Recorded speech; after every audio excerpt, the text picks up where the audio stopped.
Bom dia a todos. É um desafio falar depois de um economista renomado. Muito obrigado por nos brindar com a sua palestra, Gustavo Loyola. Como seria o mundo se você não existisse? Falar sobre ética dos negócios é falar um pouco sobre isso. Bom, se vocês não existissem, eu não teria o privilégio de estar aqui falando para pessoas que desempenham uma atividade que é responsável pelo atendimento de mais de 200 mil empresas, pela manutenção de mais de 2 milhões de empregos. Por isso, eu gostaria de, em primeiro lugar, agradecer ao presidente da ANFAC, o senhor Luiz Lemos Leite, ao presidente e ao vice-presidente do Sindicato das Empresas de Fomento Comercial do Estado do Paraná, José Góes e Pedro de Paula. Muito obrigado pelo convite e gostaria de parabenizá-los pela organização. Bom, para aqueles que esperam um momento, ou mais um momento, sobre como lucrar nos negócios, isso faria todo sentido, porque nós estamos num evento de fomento ao quadrado, não é verdade? Fomento do fomento. Eu sinto que eu vou decepcioná-los.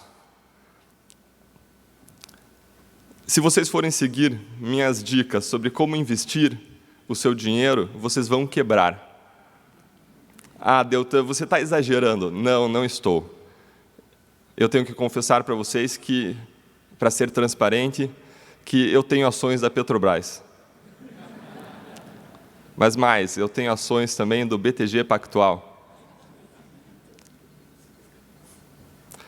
Bom, para aquele senhor que está chorando lá atrás, eu queria agradecer a solidariedade, ou talvez ele também tenha ações dessas empresas. Mas então, o que você está fazendo aí no palco, Deltan? Bom, felizmente para vocês, para a sorte de vocês, eu vim aqui hoje para falar sobre ética nos negócios e não sobre lucro nos negócios. A notícia boa, agora, é que ética e lucro não se excluem. Pelo contrário, eles têm uma relação. Vamos dar uma olhadinha nesse gráfico. Esse gráfico ele relaciona uma das mais graves formas de violação da ética, a corrupção, com o índice de desenvolvimento humano, ou seja, com saúde, educação e renda. Renda estando aí diretamente relacionada com a nossa economia. Renda per capita. O que nós vemos é que quanto menor é a corrupção, quanto mais à direita do gráfico você vai, melhor é o índice de desenvolvimento humano do país. Nós vemos que o Brasil não está nesse gráfico numa boa posição. Agora, vejam este gráfico. Ele relaciona corrupção com competitividade das empresas num cenário global. Novamente, nós aqui não estamos bem. E é claro que ambos esses fatores se relacionam, porque o investimento externo e interno em empresas depende do risco. E as empresas que cometem corrupção, elas trazem um risco maior para o investimento, para o investidor. Quem aqui hoje investiria em empresas de construção civil no Brasil? Mais ainda, isso mostra que algumas empresas no ramo que cometam corrupção, que atuem em desvios éticos, acabam maculando todo um setor. Por isso é importante que em eventos como esse, vocês tragam para a mesa de discussões um assunto como ética. Vocês fazem muito bem ao fazer isso. Isso mostra ainda que, e eu concordo plenamente com o Gustavo Loyola quando fala isso, que não é o combate à corrupção que prejudica a economia, não é a Lava Jato que prejudica a economia, mas é sim a corrupção. Todos queremos um país melhor para nós vivermos, não é verdade? Eu ouço muitas pessoas dizendo que se pudessem, sairiam do país. Mas não se enganem. Se vocês saírem do país, o país não vai sair de dentro de vocês. Isso ficou muito claro para mim quando eu fui falar para pessoas em Miami. Aquelas pessoas tinham uma preocupação e uma sensibilidade em relação ao Brasil igual ou maior do que todos nós. Estando no Brasil ou fora dele, todos nós queremos um país em que os direitos da sociedade sejam respeitados. Nós queremos viver num país em que não existam buracos de corrupção por onde escapa o dinheiro público que poderia e deveria ser destinado para saúde, educação, segurança pública, investimentos em infraestrutura e investimentos produtivos. São desviados no Brasil por ano 200 bilhões de reais, segundo uma estimativa da ONU. Isso significa 1/10 de toda a arrecadação tributária do país. Quem sabe, doutor Loyola, nós não precisássemos aumentar tributos se nós fechássemos esses buracos. Todos nós queremos viver num país em que exista representatividade política. Nós estamos cansados de ouvir as pessoas falarem que aqueles que estão lá não nos representam. Não é verdade? Ao mesmo tempo, nós ficamos esperando que heróis nos salvem. Nós acabamos vivendo como vítimas do nosso passado, vítimas daquilo que aconteceu. Tem gente que vai explicar o estado da corrupção e da ética no país voltando a tempos coloniais. Quando o desafio que eu quero colocar hoje é que nós deixemos de ser vítimas do nosso passado para sermos autores da nossa história, para que nós sejamos senhores do nosso destino, para que nós assumamos as rédeas do nosso país, as rédeas da história da nossa vida, as rédeas do nosso destino. Se nós queremos uma sociedade melhor, não há dúvidas de que nós precisamos de uma sociedade mais ética. E o meu objetivo hoje aqui é dizer que o Brasil tem saída e ela não é pela porta do aeroporto.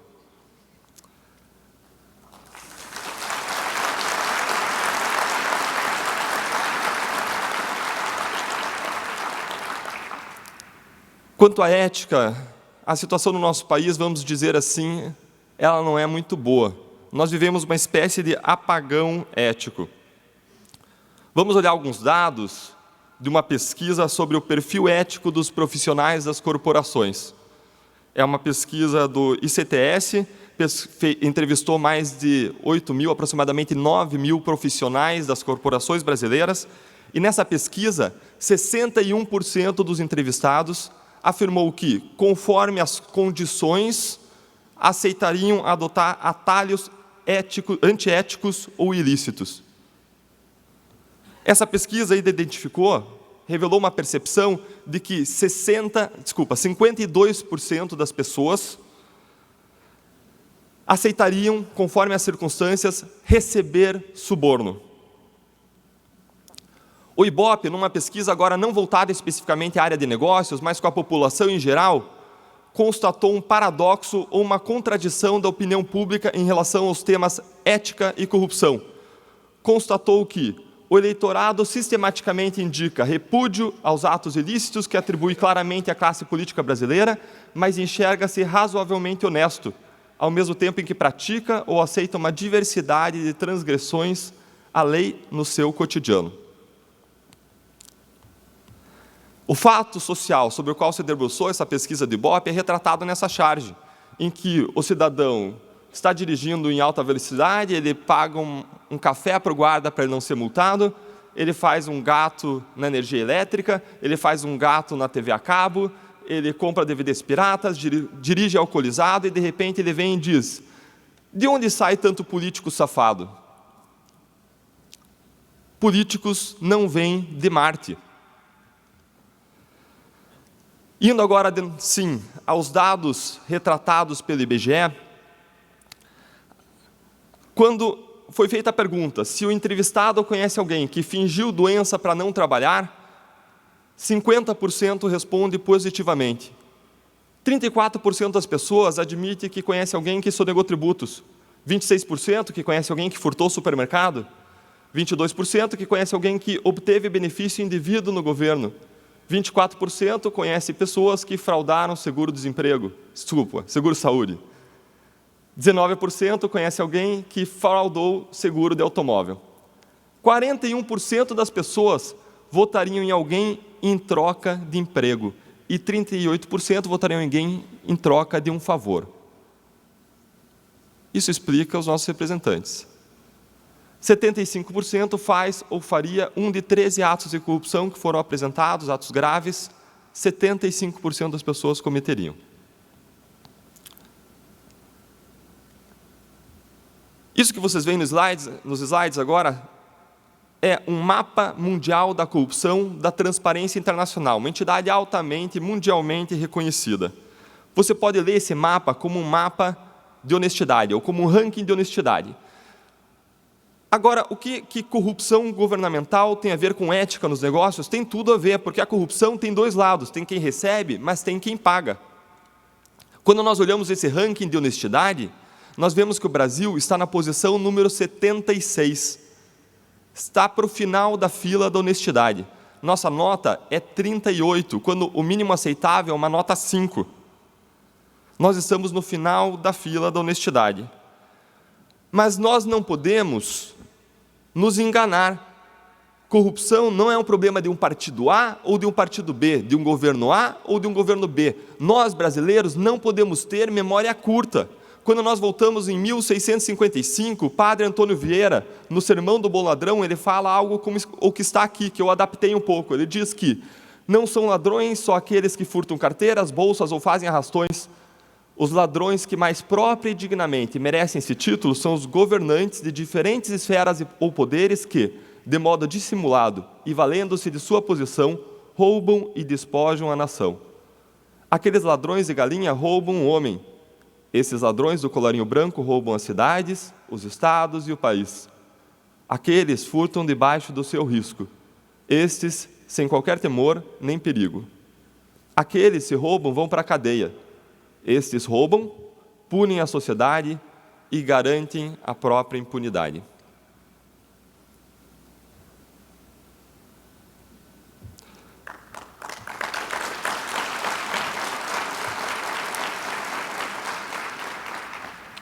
Lá por 1820, ainda na época imperial, surgiu uma riminha no Rio de Janeiro. A riminha dizia o seguinte: quem furta pouco é ladrão, quem furta muito é barão, quem mais furta esconde, passa ou é promovido de barão a visconde.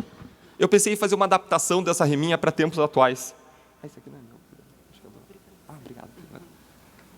Eu pensei em fazer uma adaptação dessa riminha para os tempos atuais. Vocês devem imaginar o que eu fiz. Isso se aplicaria não só ao governo, mas à oposição também, mas ficou um pouco politicamente incorreto.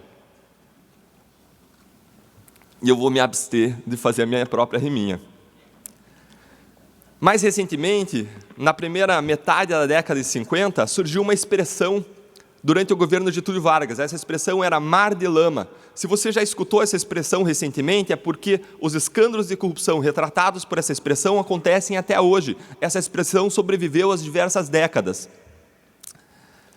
Essa expressão se referia a escândalos do governo dele, inclusive relativos à Petrobras. Parece um déjà vu. Outra expressão que surgiu foi a expressão do político que rouba, mas faz. A quem pertence essa expressão? Ela pertence a um político que vocês veem ao lado do veículo, que se chama Adhemar de Barros.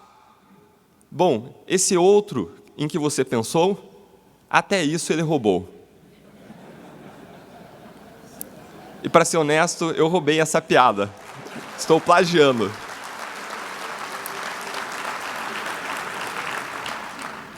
Na década de 90, houve, só na área federal, antes, portanto, do atual governo, 88 grandes escândalos de corrupção. Um que eu retratei aqui é o escândalo dos anões do orçamento, em que o deputado João Alves creditou a sua fortuna a ter ganho na loteria, mais de 100 vezes. Para fechar com chave de ouro, esse é nosso retrato do apagão ético, vamos ao esquema Petrobras. O que nós identificamos nesse esquema? Identificamos basicamente que, de um lado, empresas corrompiam quem estava do outro lado, agentes públicos e agentes políticos que o suportavam. Por que um diretor da Petrobras, que ganha mais de 100 mil reais por mês, se corrompe? É simples, porque se ele não se corromper, ele não vai mais ser diretor da Petrobras. Porque aquele partido político que endossou ou que apadrinhou a sua indicação política vai tirá-lo de lá, porque não arrecada só para ele arrecada especialmente para os partidos políticos. Na divisão da propina, 60% da propina, ou seja, a sua maior parte, ia para os políticos e partidos políticos. Tinha um pedágio em todos os contratos da Petrobras de 3%. 3%. O pagamento da propina, de um lado, dos agentes empresários, para outro lado, os agentes públicos, sejam empregados da Petrobras ou políticos, era intermediado por operadores ou lavadores de dinheiro profissional. E aqui entra o risco de quem manipula dinheiro, o risco de cair na tentação de ser um atravessador de dinheiro, de simplesmente servir de uma conta de passagem. Agora, o que me chama a atenção, e eu gostaria de destacar nesse esquema, é que a corrupção era praticada como um modelo de negócio.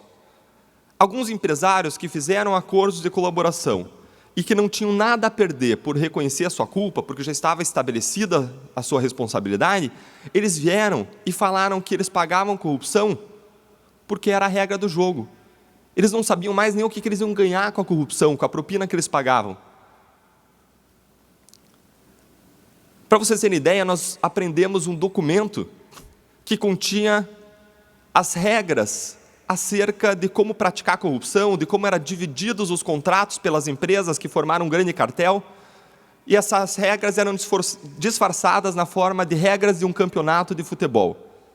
Para caso fossem apreendidas, não seriam identificadas ou decifradas facilmente. Agora, outro aspecto interessante é que grande parte dos funcionários das empresas que praticavam a corrupção, que faziam os pagamentos, que negociavam os pagamentos, eles mesmos recebiam kickback, eles recebiam de volta parte da propina, contra os interesses da empresa. Eles passavam a ter interesse que a propina, em detrimento da empresa, fosse maior ainda, porque eles receberiam um percentual. Isso mostra que os americanos estão muito certos quando eles trazem a ideia do slippery slope, ou da ladeira escorregadia. Quando uma empresa concorda que um funcionário ultrapasse a linha ética, esse funcionário não vai só ultrapassar em benefício da empresa, ele vai também ultrapassar em benefício dos seus próprios interesses pessoais. E aí começa um ciclo de corrupção que afeta a própria empresa. Como explicar esse apagão ético? Nós retratamos esse apagão ético em diversos momentos da nossa história, algo que nós trazemos endemicamente e sistematicamente no Brasil, mas como explicá-lo? Certamente não existe uma única explicação, mas existem alguns fatores que colaboram incisivamente para esse apagão.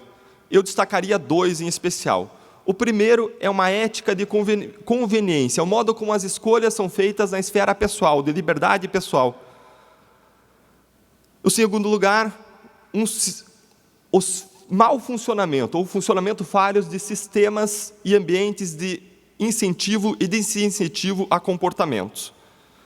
Essas falhas correspondentes a essa ética de conveniência, esses sistemas falhos, acabam permitindo que o lema foco no resultado desfoque, um lema muito comum no ambiente negocial, foco no resultado, acabe desfocando outros princípios, valores e regras que são essenciais a um ambiente de boa convivência social.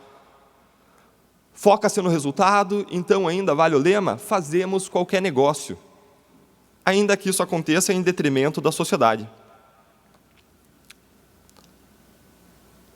Se tudo isso é fruto de um problema de escolha individual e de sistemas falhos de incentivos e desincentivos, surgem 2 perspectivas de solução também.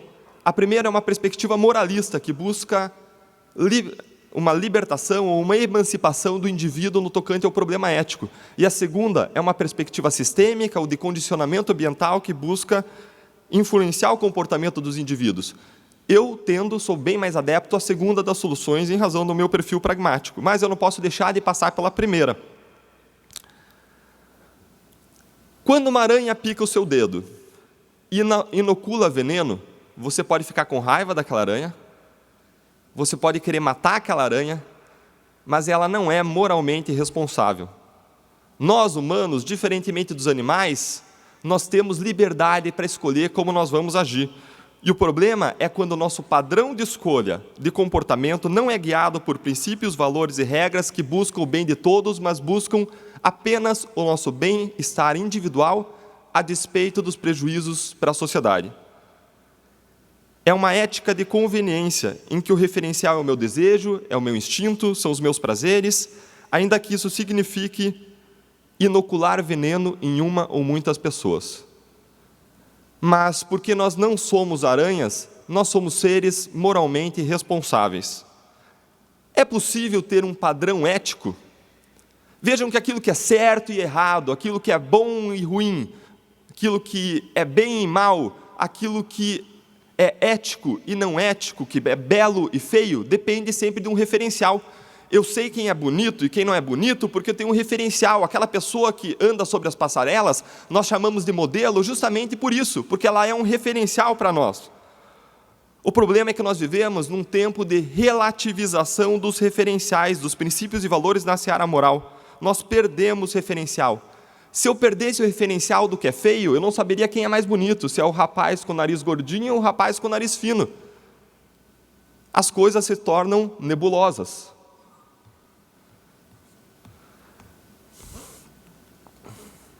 Se ainda eu perdesse o referencial de beleza por outro referencial, como poder, fama, riqueza, ou ainda aceitar um casamento, propor um casamento, nós poderíamos ter uma situação como a descrita aqui. A mesma coisa pode acontecer no plano ético. Nós podemos trocar o referencial de ético e não ético por outros princípios que seguem instintos, bem-estar pessoal, conforto e prazeres. E com isso nós perdemos completamente a noção de moral. Agora, é possível nós fugirmos do relativismo? Os professores Clóvis de Barros Monteiro, da USP, e Sérgio Cortella, da PUC São Paulo, dizem que sim, é possível sim, e eles passam por diversas correntes históricas, teorias que buscaram nos dar um referencial. A primeira teoria é a teoria grega, que é uma espécie de teoria cósmica. Para essa teoria, o comportamento moralmente adequado é aquele que entra em harmonia com a ordem cósmica, uma ordem que transcende o indivíduo. Daí deriva, por exemplo, a ética ecologista. A segunda teoria é uma teoria cristã. Ela toma como comportamento ético aquele que atende aos princípios, regras e valores que estão na Bíblia, de uma boa convivência com Deus e com os homens. Depois dessas duas éticas, historicamente, nós tivemos éticas humanistas. Em primeiro lugar, a ética de Kant, dos imperativos categóricos, como se diz, que basicamente diz que o comportamento moralmente adequado é aquele que, se você universalizar, ele é bom. Se você universalizar, ele não entra em contradição. Kant tinha uma máxima muito interessante, que é: se você não puder contar o que você fez, ou como você fez o que você fez, isso é errado. É uma ética das intenções. Depois disso veio uma ética utilitarista, que é uma ética que não olha a virtude na intenção, mas sim a virtude na consequência. O comportamento ético é aquele que gera um resultado bom. Essa é a teoria do Bentham, do Stuart Mill. E por fim nós temos uma teoria, que é a teoria de Habermas, é a mais moderna, que é a da razão comunicativa. Decorre do momento que nós vivemos, nesse século, de discussão de tudo em espaço público. E o comportamento ético é aquele que, em praça pública, discutido, vence dentro de uma discussão e dentro de um debate entre os melhores argumentos. Agora, independentemente da teoria, nós precisamos aprofundar as nossas reflexões sobre ética e nós precisamos ter um padrão ético que não seja a nossa própria conveniência. É até possível você alternar no teu modo de agir você navegar entre as diferentes teorias éticas. Agora, eu preciso alertar que esse é um mar perigoso. Porque nesse mar vive um monstro que muitas vezes nos ataca sem nós percebermos, que se chama de racionalização. Racionalizar é revestir motivos inaceitáveis com uma capa de justificativas boas, mas falsas, para a nossa conduta.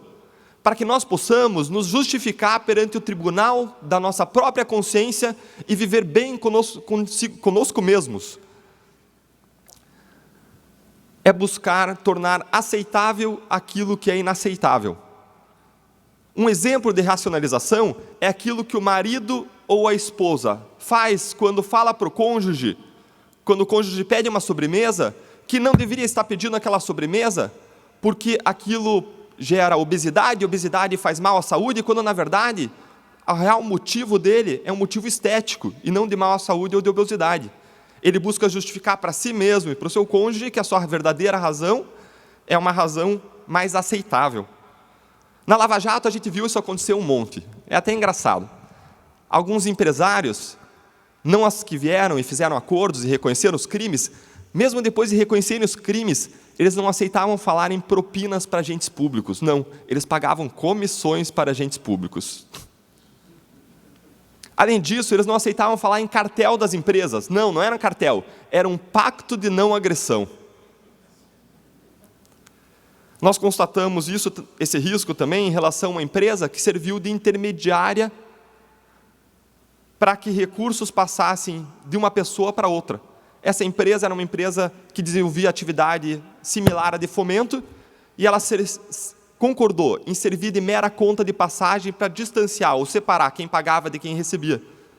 Uma justificativa muito possível nesse momento, racionalizante, é uma justificativa de que se não fosse eu, seria outro. Eu vejo dois problemas nessa solução moralista que se propõe essa solução para o apagão ético. O primeiro problema é o mesmo problema que os médicos enfrentam.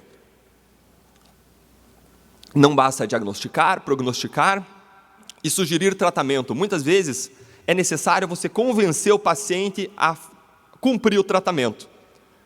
O paciente tende a fazer o que é mais conveniente.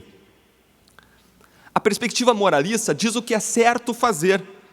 Mas como que eu vou fazer a pessoa escolher o que é certo, quando ela pode escolher algo diferente que é mais prazeroso ou que traz um conforto maior?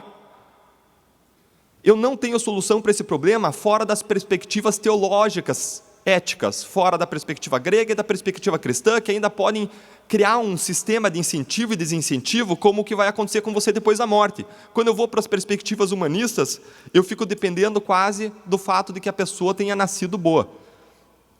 Além disso, um segundo problema em relação a essa perspectiva moralista é o problema da concorrência desleal. É o problema de que as decisões éticas das outras pessoas podem influenciar, numa teoria dos jogos, o meu comportamento. É muito difícil você aceitar largar atrás e não pagar propina quando o teu concorrente, pagando propina, larga na tua frente. Você pode ver isso, em certo momento, até como uma questão de sobrevivência. Esse é um outro problema que essa perspectiva moralista não me ajuda a resolver. Agora, essa perspectiva moralista está absolutamente correta, quando ela fala que, em última análise, cada um de nós, seres moralmente livres, temos o poder do não. Nós temos sempre o poder de dizer, não, nesse jogo eu não entro, esse jogo eu não vou jogar. Não, eu aqui não faço qualquer negócio. A vitória não vale a qualquer custo. Porque eu não sou uma aranha, eu não vou picar. Veja esse exemplo do esporte. Um corredor espanhol, Ivan Anaya, 24 anos, um corredor promissor, estava correndo numa prova em Navarra, na Espanha, quando ele viu o corredor queniano, Abel Mutai, à sua frente, perto da linha de chegada, diminuir o passo. Ele se aproximou do corredor queniano. O corredor queniano havia confundido a sinalização, confundido a linha de chegada, achou que já tinha passado a linha de chegada em primeiro lugar, ele tinha sido medalhista em Londres, e ele diminuiu o passo. Vamos ver o que acontece nesse vídeo. Oiu itenzion, aurrera jarrai zezan, baina berak ez zuen ulertzen. Seguiría para adelante, pero claro, él no sabía Nik atzetik iritsi eta bultza egin nion helmugara arte. si le lleva hasta meta empujándole. No tuve... Quando o corredor espanhol se aproxima do queniano, ele percebe que o queniano está olhando o relógio, está olhando para baixo, poderia facilmente ultrapassar o queniano, mas ele percebe que o queniano não está lesionado, que ele apenas confundiu a sinalização. O que ele fez foi exercer o poder do não. Foi dizer, não, eu não vou ganhar a qualquer custo. A vitória não vale a qualquer custo. O que ele fez foi indicar a linha de chegada, indicar a sinalização e praticamente empurrar o queniano até lá. Quando ele foi entrevistado, o que ele disse foi, eu fiz o que tinha que ser feito. Ele, e não eu, era o real vencedor daquela prova. Nós chegamos agora à segunda perspectiva, que é a perspectiva que eu prefiro. Não há dúvidas de que o ambiente influencia o modo como nós exercemos a nossa liberdade individual. É aquilo que os americanos costumam chamar da política dos carrots and sticks, cenouras e varas. Essa perspectiva é especialmente importante quando nós tratamos das formas mais graves de desvio ético, como a corrupção, que acabam prejudicando toda a sociedade. Eu tenho ouvido algumas pessoas dizerem que a Lava Jato, ou a mudança política no atual governo, é meio caminho andado contra a corrupção. O que você acha? Vamos fazer aqui uma pesquisa. Quem acha que a Lava Jato e a mudança no atual governo É meio caminho andado contra a corrupção? Levanta a mão, por favor. Quem acha que não é agora? Certo, um pouco mais de gente acha que não é do que acha que é. Eu vou passar para vocês a perspectiva minha a partir do caso concreto, que não necessariamente é melhor do que a perspectiva de vocês. Mas, na minha visão, a Lava Jato e a mudança de governo não trazem nenhuma solução para o problema ético, porque o que nós fazemos na Lava Jato é tratar de um tumor.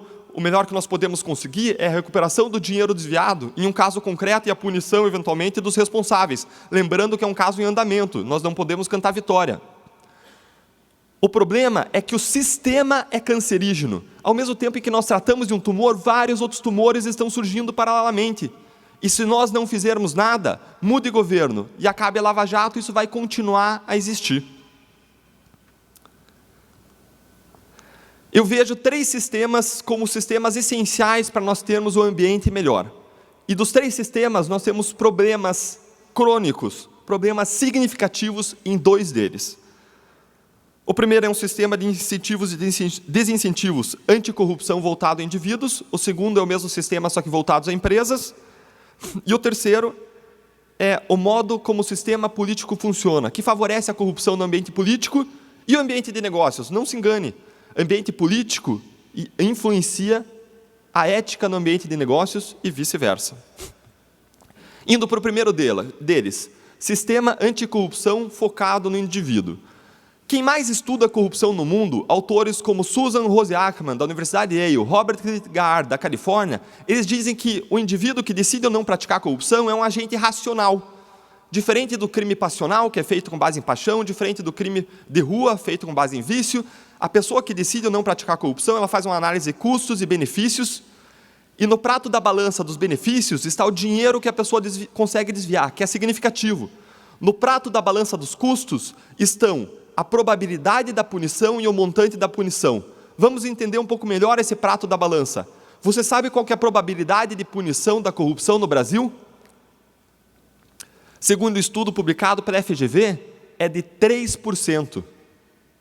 3%. E se você acha que nesses 3% a pessoa vai ser presa, você está enganado. Nesses 3% a pessoa vai ser submetida a uma pena uma pena substitutiva, como prestação de serviços à comunidade e doação de cestas básicas. Vamos aqui fazer uma experiência. Quem aqui lembra de um caso em que a pessoa foi processada da primeira à última instância por corrupção e ela foi presa? Não vale o caso mensalão, porque no mensalão as pessoas foram julgadas diretamente no STF. Quem aqui lembra de um caso em que a pessoa foi da primeira à última instância e foi preso, está preso por corrupção? Tem alguns. Quem aqui lembra? Poderia levantar sua mão e falar?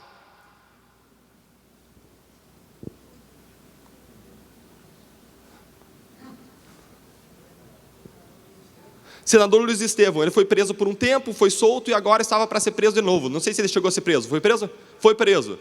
Ele tinha também alguns outros crimes que não eram exatamente corrupção, mas um deles era corrupção. Perfeito. Um exemplo. Vamos lá? Quem mais? O juiz Lalau. Bom, o juiz Lalau ele foi para uma prisão domiciliar. É aquele tipo de prisão, né? Mas eu vou contar. 2. Rocha Matos foi preso? Eu desconheço que ele tenha sido preso. Foi preso? Então 3. Presidente da CBF, ele está preso em definitivo ou temporariamente? Não vamos contar a prisão temporária porque ela é uma exceção e ela tende a cair no Brasil. Muito raramente a pessoa fica presa até o final. O ponto é, processos tenham chegado ao fim com sucesso. Evandro Stabile, desembargador no Mato Grosso, TJMT. Bacana, 4 casos. Mais algum? Marcos Valério foi direto no mensalão, né? Não foi da primeira à última instância, é exceção à regra, esse eu não conto. Primeira à última instância, mas obrigado pela sugestão. Marcos Valério foi preso mesmo. E sem o Marcos Valério, aliás, nós não teríamos Lava Jato. Foi o exemplo dele que fez com que os réus decidissem colaborar. Para ver como a punição acaba sendo sadia. Sem isso, a gente não teria a Lava Jato. Bom, nós aqui numa plateia de talvez 200, 300 pessoas, 400 pessoas, nós lembramos de 4 casos. Isso significa que nós não temos grande corrupção no Brasil. Não é verdade? 4 casos só, ao longo da nossa história recente, os últimos 10, 15 anos. Eu fico contente com essa notícia. Ou o nosso sistema não funciona. Eu fico com essa segunda opção. Vejam que eu fiz uma pesquisa no estado do Paraná, eu fui checar quantas pessoas estavam presas por corrupção aqui no estado do Paraná, porque eu não lembrava de nenhuma. Chegando lá, eu tive uma surpresa. 54 pessoas presas por corrupção. E eu não lembro de ninguém, nenhum grande político, nenhum grande empresário preso por corrupção no estado. Eu tive que checar, me senti forçado em checar a ficha de cada um deles. E chequei. Olhem o que eu descobri. Dos 54 casos, 52 dessas pessoas haviam praticado crimes como tráfico de drogas, contrabando e descaminho e direção alcoolizada ao volante, e na hora de serem presos, ofereceram uma propina para não serem presos. E os outros dois? Bom, um foi um oficial de justiça que recebeu para fazer uma notificação, e o outro era um louco, que foi condenado a uma medida de segurança, quando a pessoa não está no seu padrão normal. Isso, novamente, mostra que no Paraná, diferente dos outros estados, nós não temos grande corrupção. Vou cantar a vantagem, não é? Ou aqui também, o sistema não funciona. Foi porque nós percebemos que a sociedade estava colocando, em boa medida, sobre a Lava Jato, uma esperança de transformação que nós não somos capazes de entregar, que nós desenvolvemos a partir do caso Lava Jato em Curitiba, medidas que pudessem mudar o sistema, esse sistema de justiça individual. Foram chamadas de 10 medidas contra a corrupção. Essas medidas contam com mais de 1.000 apoiadores institucionais. Talvez falte a sua instituição como apoiadora lá também. Inclusive, a Transparência Internacional e a AJUF. Essas medidas, elas têm 3 focos centrais. O primeiro foco é prevenção. Evitar que a corrupção aconteça, inclusive por meio de campanhas de conscientização, de marketing de massa, para curar corrupção com educação, com conscientização, com programas em escolas e universidades. Em segundo lugar, o segundo foco é a punição adequada, proporcional dos indivíduos e a recuperação do dinheiro desviado, afetar aquela balança de equação em que pesam os benefícios também. Em terceiro lugar, ou o terceiro foco, é o fim da impunidade, fechar as brechas da lei por onde os criminosos escapam. Em relação a essas propostas, nós já alcançamos 2 e 3 fases. A primeira fase foi a fase de formulação, em que houve um debate no país, vários experts fizeram sugestões a partir do trabalho original da Lava Jato, houve contribuições na área federal, houve uma consulta pública. A segunda etapa vencida foi a de coleta de assinaturas. Nós queremos levar essas propostas, queremos que elas sejam aprovadas como um projeto de lei de iniciativa popular. Elas foram levadas ao Congresso Nacional no dia 29 de março último, com mais de 2 milhões de assinaturas. Agora, a aprovação delas depende de vocês.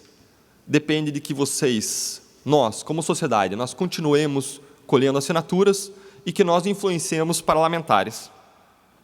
O segundo sistema é o sistema anticorrupção, mas agora não mais voltados aos indivíduos, mas voltado às empresas. Quando nós olhamos esse sistema, nós vemos que ele só vai funcionar, as empresas só vão querer cumprir e ter um sistema de compliance, um sistema interno, um setor de integridade, que as afaste e garanta que elas vão ficar longe de corrupção, só se isso valer a pena economicamente. Vamos ser realistas. Empresários são seres pragmáticos. Por isso que a política americana funciona assim. O vice-procurador-geral americano, Paul McNulty, a mensagem que ele passou para as empresas foi a seguinte: se você acha que compliance é caro, tente o não compliance, para você ver o que vai acontecer. Essa foi a mensagem que ele passou. Ele sabe com quem está falando com empresários. É por isso que a nossa lei anticorrupção de 2013, focada em empresas, veio bem. Ela estabeleceu um sistema em que as empresas podem ser punidas, e punidas significativamente, se elas estiverem envolvidas, ainda que o dono não saiba, com atos de corrupção, por meio de um funcionário. Isso é para incentivar que as empresas adotem mecanismos internos de cuidado para não se envolverem com corrupção. Agora, o terceiro sistema, e o pior deles, o sistema político. Nas palavras do Carlos Fernando de Santos Lima, colega nosso do Lava Jato, o sistema político é criminógeno. Ele estimula os crimes, ele faz com que os crimes aconteçam. Vejam o que nós identificamos num cenário macro na Lava Jato. Antes eu mostrei aqui quando a gente estava tratando de apagão ético, o que nós constatamos no cenário micro. Agora no cenário macro. O que nós percebemos? Como bem colocou Gustavo Loyola, que antes o governo, o poder executivo que administra o país, para ele conseguir governar, ele depende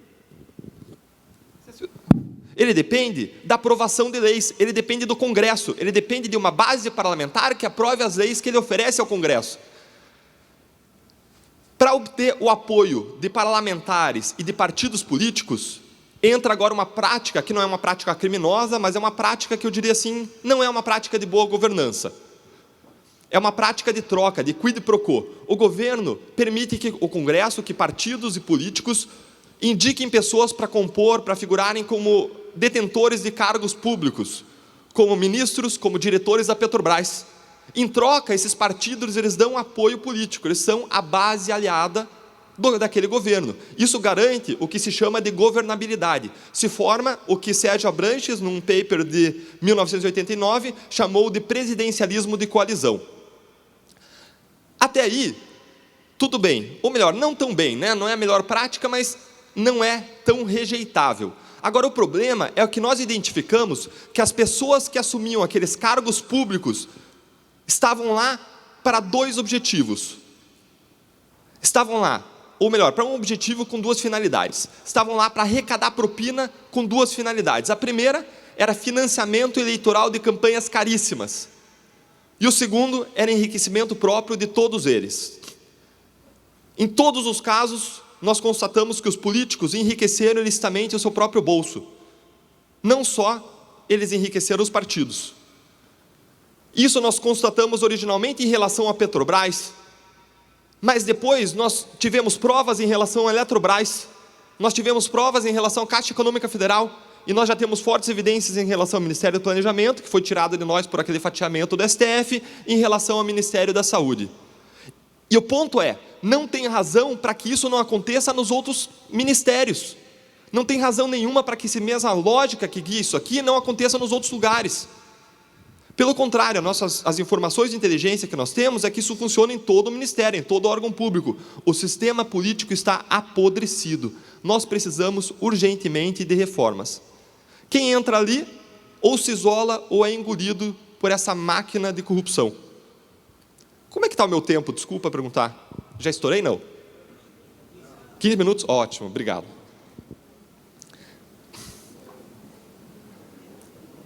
E por que a Lava Jato pega só partidos do governo ou da base aliada? Vendo isso aqui, é óbvio por quê.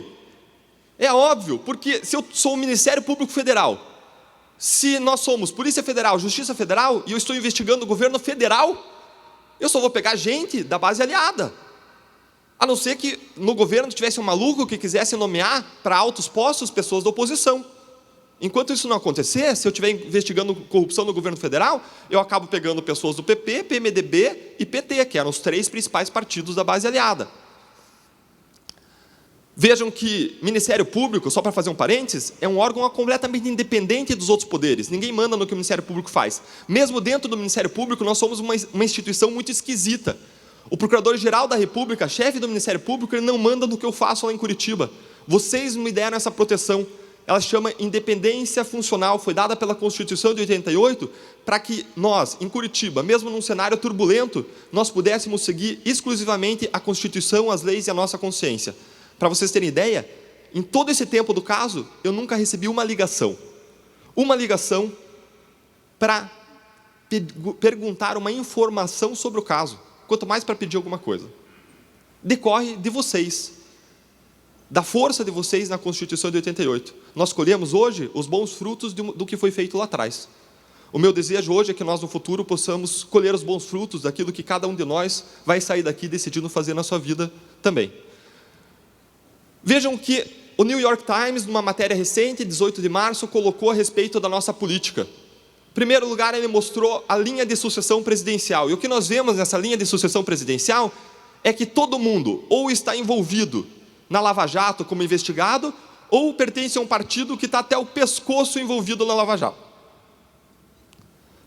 Mas mais do que isso, o Financial Times, de modo muito sábio, o New York Times, sabiamente foi e colocou aqui uma análisezinha pequena, mas muito relevante, mostrando que a maior parte dos parlamentares, quer da base aliada, quer da oposição, são investigados em processos de investigações criminais por fatos graves. O sistema político é criminógeno. Nós vivemos ainda, dentro do sistema político, uma crise de representatividade. Veja essa matéria que fala que apenas 35 deputados dos 513 se elegeram com a própria votação. E os outros? Os outros foram carregados porque o modo como o sistema funciona hoje, nós votamos em partidos, ou os nossos votos contam para os partidos e para as coligações, e não para o candidato que nós pensamos em que nós estamos votando. Agora, na realidade, a sociedade brasileira tem uma tradição de pensar na pessoa e não no partido. Aliás, a maior parte dos partidos, são 35 hoje, não tem uma linha ideológica. A maior parte deles não tem. Isso gera uma distorção porque uma pessoa como o Tiririca, que recebe um número de votos absurdo, acaba carregando um monte de gente com ele em que quase ninguém votou. Isso gera uma crise de representatividade em que não existe uma massa para fiscalizar a ação daquele deputado. Existem outros problemas ainda que eu não vou abordar aqui por falta de tempo, mas dentro do contexto político e que nos leva a uma necessidade imperiosa de reformas. Assim como em relação ao sistema de justiça existem propostas hoje para mudar a situação, existe uma proposta que eu gostaria de destacar aqui de mudança política, que é a proposta da reforma política democrática. Eu gostaria de destacar por duas razões. A primeira delas é que ela é apoiada por várias instituições sérias, como a OAB, como a Associação das Associações dos Ministérios Públicos e como a CNBB da Igreja Católica. A segunda razão é porque eles também colhem assinaturas hoje para levar essa reforma política democrática como um projeto de lei de iniciativa popular ao Congresso. Nós precisamos cada vez mais disso, gente, de iniciativas nossas, da sociedade, que nos fortaleçam, pedindo, clamando e exigindo mudanças, as mudanças de que o nosso país precisa.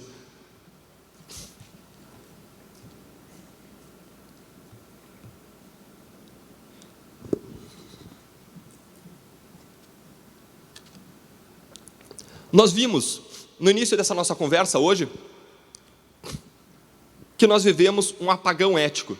Nós vimos também que esse apagão ético se relaciona com a economia, com o bom desempenho da economia. Nós vimos que dois fatores principais que contribuem com esse apagão ético é um problema de ética de conveniência e de racionalização.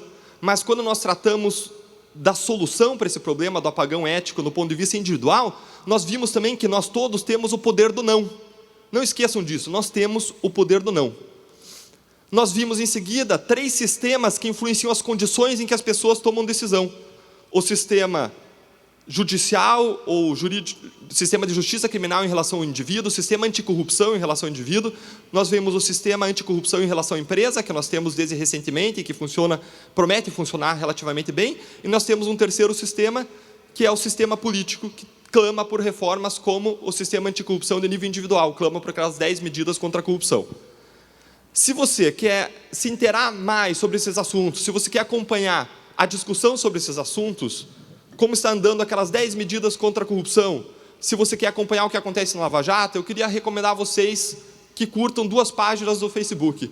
A primeira é a minha página pessoal, pública, em que eu posto coisas sobre corrupção, sobre reformas necessárias, e a segunda é a página no Facebook de um movimento apartidário chamado MUDE, que nasceu para buscar a aprovação daquelas 10 medidas contra a corrupção. Eu não sabia, porque isso era uma expressão da minha ignorância ao lidar com mídias sociais, mas quando você curte uma página na internet, você passa a receber no teu feed de notícias informações que a pessoa publica. Como eu disse no começo, nós podemos seguir sendo escravos do nosso passado, ou nós podemos nos libertar. Nós podemos agir e ser autores do nosso futuro. Nós vimos que existem 2 propostas concretas que podem nos levar a outro patamar ético no ambiente público. Nós vimos também que nós precisamos dessas mudanças se nós queremos uma economia mais forte. A democracia participativa abre uma porta para que nós tornemos reais essas propostas por meio dos projetos de lei de iniciativa popular. Hoje, você tem um grande papel se você quer realmente que essas mudanças aconteçam, quer assinando essas propostas, quer buscando parlamentares, especialmente no caso das 10 medidas, porque elas já estão lá no Congresso, buscando aprovação. É importante nós termos em mente que nós vivemos uma janela de oportunidade. Nós talvez nunca tenhamos vivido isso na nossa história, talvez nós nunca vivamos isso para o futuro. Nós temos um momento muito especial no nosso país, porque o cinismo, que é a descrença nas nossas instituições, foi quebrado por uma confiança depositada a partir da observação de instituições funcionando no caso Lava Jato. Nós temos um momento em que 2 pesquisas recentes mostraram que a população nunca esteve tão consciente da gravidade do problema da corrupção, que é hoje apontada como o principal problema do país, acima de educação, de segurança, de desemprego, inclusive. É difícil mudar a realidade? É difícil, sim. Agora, mesmo um mundo de corrupção, que é difícil de mover porque é um mundo, pode ser movido se nós tivermos uma alavanca e um ponto de apoio.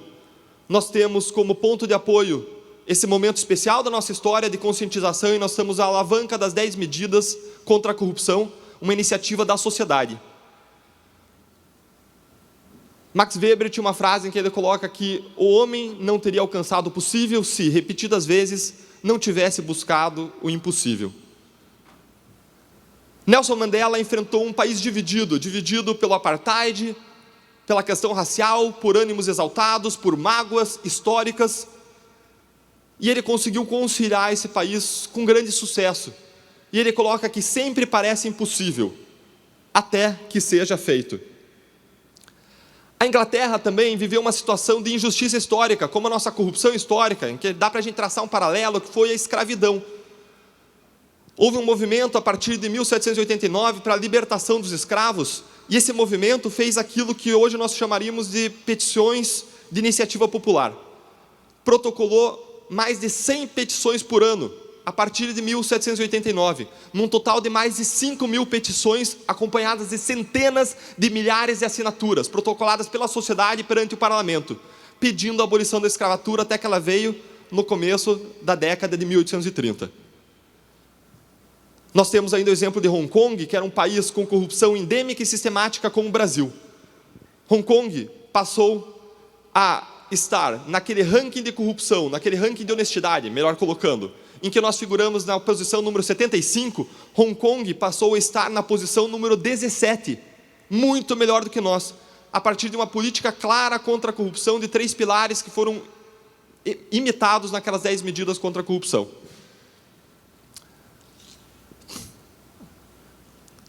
E aqui eu gostaria de compartilhar um pouco da minha história pessoal. Eu estudei para entrar no Ministério Público ao final da faculdade em 2002. Decidi entrar no Ministério Público quando eu li a lei que rege o Ministério Público e eu vi que aquela era uma instituição de serviço à sociedade, de amor ao próximo.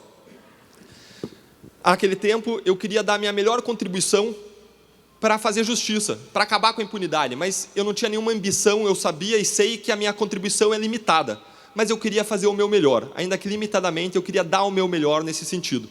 Entrei no Ministério Público em 2003 e a partir daí comecei a trabalhar, inclusive contra a corrupção, e em 2005 eu entrei num caso que foi um dos maiores casos do país, que foi o caso Banestado. Nós propusemos nesse caso dezenas e dezenas de ações criminais, dezenas e dezenas. Segundo um levantamento feito recentemente pelo jornal de maior circulação do estado do Paraná, de todas essas dezenas de ações, apenas uma acabou com sucesso, porque os advogados perderam o prazo para recorrer no tribunal. Todas as outras tramitam nos escaninhos do nosso judiciário rumo ao que se chama de prescrição, que é o cancelamento do caso pelo decurso do tempo, ainda que o decurso do tempo decorra de um congestionamento do judiciário. Pouco tempo depois, eu passei a trabalhar num caso de corrupção envolvendo uma grande empresa do Paraná. Nós processamos também auditores fiscais que se envolveram com corrupção, nós afastamos eles da função pública, e o que aconteceu foi que esse caso foi derrubado. eu lembro que eu trabalhei, nesse caso, virando noites. E eu não sou pago para isso. Se eu não fizesse isso, eu não seria penalizado, não teria nenhuma responsabilidade se eu não tivesse feito isso, mas eu fiz em serviço à sociedade, como várias pessoas, no caso Lava Jato, viram as noites trabalhando para oferecer as acusações, para avançar nas investigações. Depois de uma sucessão de casos derrubados, sem nenhum sucesso, que incluiu, inclusive, o caso Gafanhoto, da Assembleia Legislativa aqui do Estado, muitas pessoas poderiam abandonar aquilo. Porque não é verdade que quando você vê uma atividade que você faz, que não gera nenhum resultado, ela acaba se tornando sem sentido, não faz sentido você continuar fazendo. Mas, decidindo não desistir, e sim mudar de trincheira, eu fui para Harvard e passei um ano lá estudando um sistema que funciona melhor do que o nosso. Quando eu voltei para cá, no final de 2013, eu fui convidado para entrar num outro caso. Esse caso era uma montanha de trabalho, ele não tinha nada de glamour, nada. Apenas no primeiro momento de buscas e apreensões desse caso, foram apreendidos mais de 80 mil documentos. Eu estava grávido do meu primeiro filho. Não era o momento mais propício na minha vida. Agora eu queria buscar mudar o sistema através da academia, escrevendo, lecionando. Mas eu decidi aceitar entrar nesse caso. Esse caso acabou se tornando Lava Jato, porque eu tomei a decisão de não desistir do nosso país.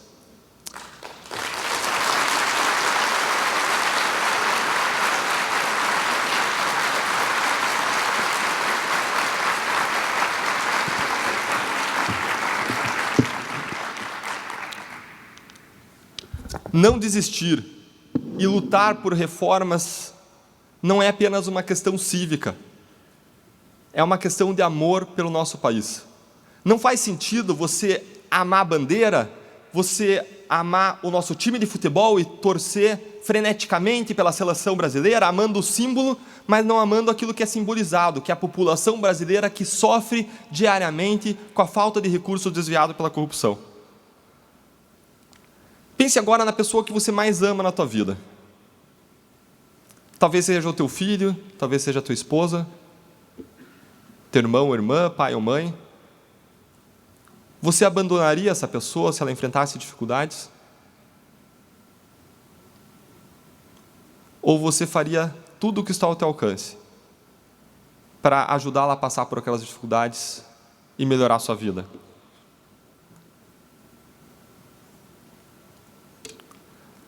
Amar o nosso país é, inclusive, amar os nossos filhos, as nossas esposas, é amar as pessoas que estão ao nosso redor.